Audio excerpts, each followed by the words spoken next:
በእንጨት መስቀል የተሰቀለ ሁሉ በኦሪት ሕግ ወንጀለኛ ነው። በሐዲስ ኪዳን ጌታችን መድኃኒታችን ኢየሱስ ክርስቶስ በእንጨት መስቀል ተሰቅሎ መርገምን ሻረልን። ደስ ይበላችሁ። ክብር ለመድኃኔዓለም። ይህ መስቀል በዛሬዋ ቀን 5500 ዘመን የነበረውን መርገም ኢሳይያስ እንደተናገረው የሰው ልጅ ጽድቁ እንደ መርገም ጨርቅ ተቆጠረ ተብሎ ተጽፎ ነበር። ሁሉ ሰው እንደ መርገም ጨርቅ ሆኖ ነበር። ከእግዚአብሔር ጋር አይገናኝም። ሰማይ ተዘግቷል።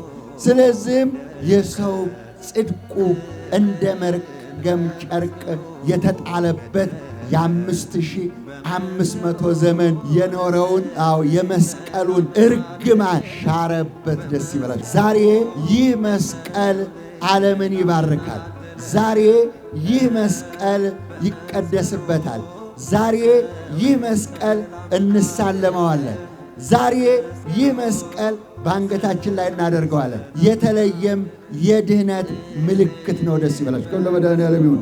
ስለዚህ መስቀል መርገም የተሻረበት ነው ማለት ነው።